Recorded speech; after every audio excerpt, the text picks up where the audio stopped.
I want to dedicate tonight's sermon to some new friends of mine and family. And I want to start off with a confession.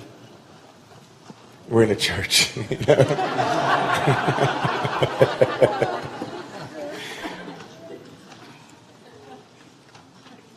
It's amazing. I really firmly believe that we all, each and every one of us, in some way, shape, or form, we perform our lives. We perform who we are in the world. And what I mean by that is that each and every one of us is born with an innate, and I believe this firmly, an innate yearning to be whole, an innate yearning to be complete, an innate yearning to find ourselves fully blossomed and formed. That's my belief. And I believe that that is innately a part of who we are, both as spiritual beings and also organismically.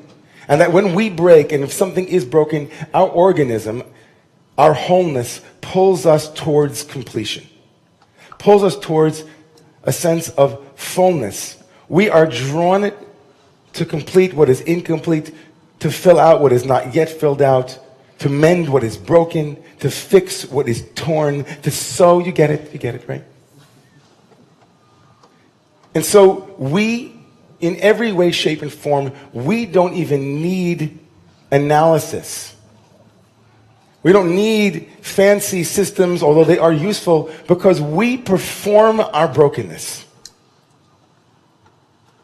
Our lives are an expression of beauty, but anyone who has eyes to see our lies can see how it is that we perform the very thing that we need in order to become whole. This truth hit me in such a deep way this week when I was blessed to be a part of a leadership training that was done off-site with some very talented human beings and some very capable and gifted facilitators. And one of the first things they did as we gathered together, each and every one of us, each in our own way, successful, strong in our areas of life, each and every one of us in our own way, having performed our lives in order to achieve, they asked us to do a simple exercise. They had us sit down, and they gave us a tabula rasa, an empty frame, and they asked us to make the mask we wear in the world.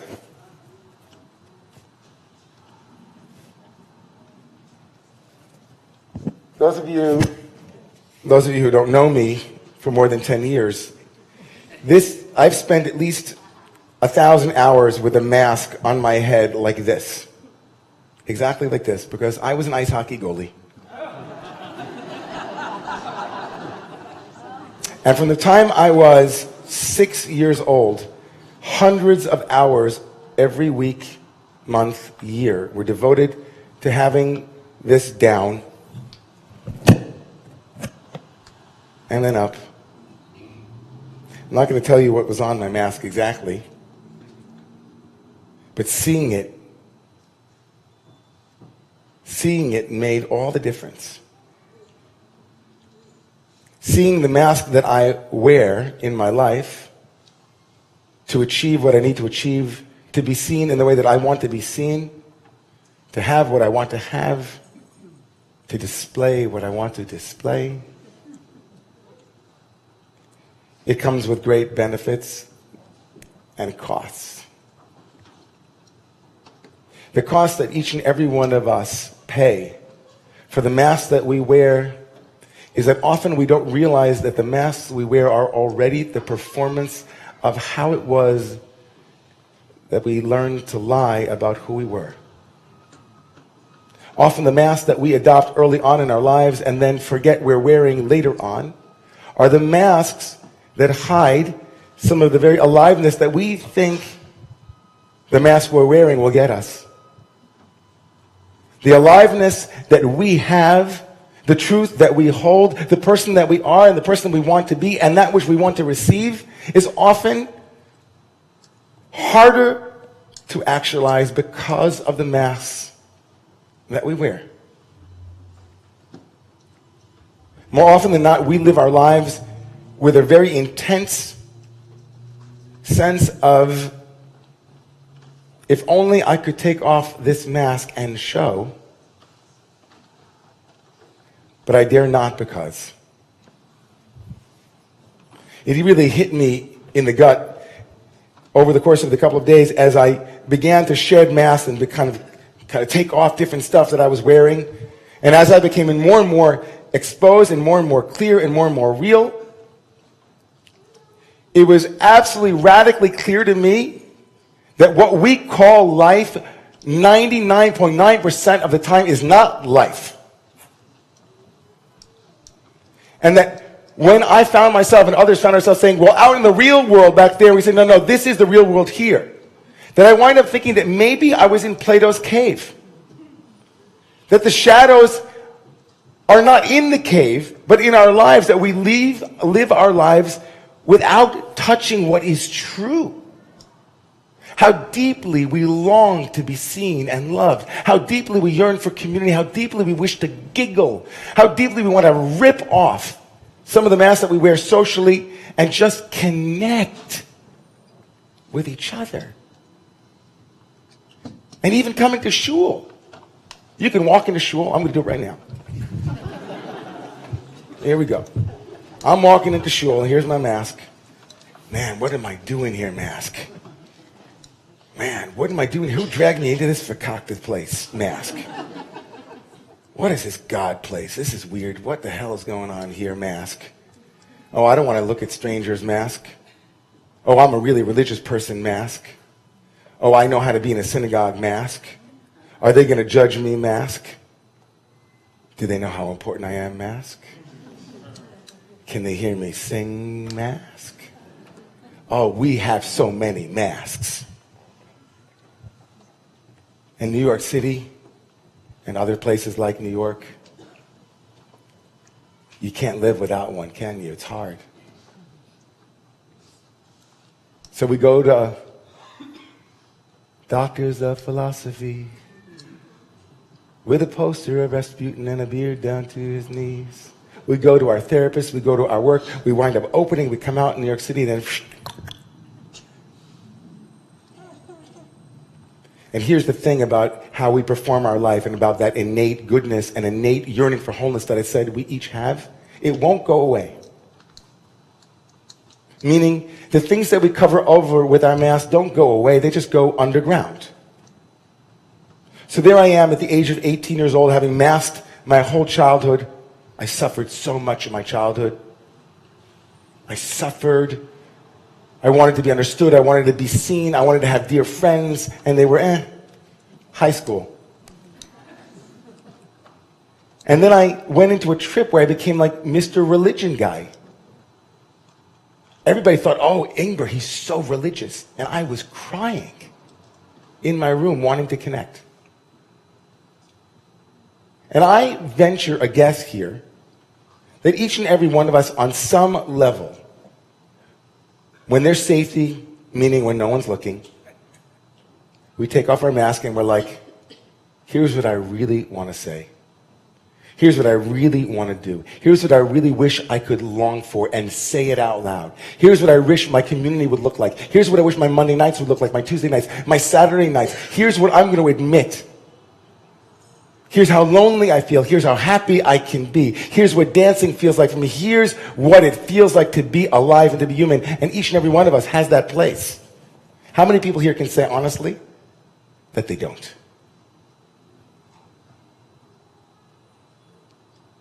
So here's the question. Tomorrow morning, when the Torah turns to the story of Nadav and Avihu, the story of the two sons of Aaron who died because they bring some strange fire, and the book of Leviticus tells us that they were taken by God, or some really painful moment. Why did they die? And the Torah tells us when they were taken, meaning killed. The Torah tells us that Aaron, the father of those two children who passed away, the Torah says when his two children who went into the Holy of Holies, whatever that story is, you can look it up. They walk in, it's uncensored, it's spontaneous, they were drunk, whatever the reasons that the rabbis give in the Midrashim, in the folklore, the rabbis say like at least 10 different things that they did wrong. None of them make any sense. And there is Aaron, the father of these two children, who have just been taken. And the Torah tells us, Vayidom Aharon, and Aaron was silent. Aaron didn't say a word. Aaron, the father of those two children, doesn't say a word. And here's the amazing thing, everybody. The story of Nadav and Avihu is the most oft repeated story in the whole Bible. It appears no fewer than 5 times, mentioned in strange places. The Torah kind of has an ellipsis. It says, oh, and the two children of Aaron that were killed. Of course, the Torah itself is trying to work its own pain out.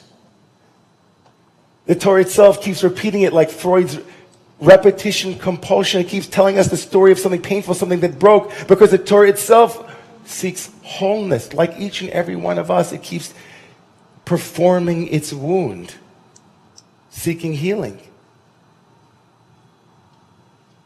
And so do we. But here's the thing. We don't have to. Here's the thing. We don't have to. Here's the thing. We don't have to. There's a way for us to connect. And in tomorrow morning's Torah reading, there's great advice. The Torah gives us great advice. וידבר אדוני אל אהרון, וידבר אל משה לאמור, דבר אל אהרון, אחרי מוס, v'karvasam el Adonai v'yamusu. And God says to Moses, tell your brother, now's the time, Aaron, to come back into the Holy of Holies. Now's the time when you were wounded. Now's the time when it was painful. Now's the time when you had a trauma. Now's the time when you're willing to put on a mask and say, I'm not going back to where it hurt. Now's the time, Aaron. You, Aaron, go back in. Go back in gently. You got dumped. Go back in gently. Something painful happened in your life. Go back gently. Touch that place. Go through that place. Feel what it feels like. Because if you feel it, you will go through it. Now you might be thinking, okay, Rabbi Ingber is talking tonight about something very personal. It's very individual. It's only about him. Or about her. Or about you. But the personal is political. Wilhelm Reich, a great student of Freud, once said that the roots of fascism are located in the individual's inability to deal with what is true and what is real. He wrote a book on it. The Roots of Fascism. We are such creatures of aliveness, even as you all fall asleep right now. Each and every one of us has incredible aliveness. But the only way to touch that is to be willing to take off the mask long enough to see it in front of you and see for a moment how it is that you hide. How it is that I hide. How it is that I protect myself. How I armor myself from feeling both the pain and pleasure of my promise. So you'll leave here tonight, and you might talk about the sermon, you might not. But here's what I want you to do when you walk out. Make a promise to yourself tonight, or the next time you remember this. Ask yourself, what mask am I wearing right now? Am I feeling really angry and projecting, I'm really got it all together? Am I feeling really joyous, but I have to be really businesslike, so I'm like, What mask are you wearing in any given moment? That's question number one. Question number two, you might want to take it off. You might not. But ask yourself, what cost? What's the cost? And then the third thing I want to ask you to do. Promise me. Promise yourself that when you're feeling what you feel, you'll give yourself permission to be true to that. We're all going to play games. We're all going to walk through doors. We're all going to be in situations tonight, tomorrow, next week, in a month, where we are going to be in our masks. That's going to happen. It's natural. It's the way it is. Aaron wanted to shut down. He lost his 2 boys. His life was over. How would he ever regroup? The Torah tomorrow morning says to Aaron, here you go, Aaron. Gently enter that place again. Walk in. Walk in. Because if you don't, Aaron, it's going to keep coming up again and again and again. We'll keep recycling it over and over and over again. Let the mask down and let life come in. Please rise.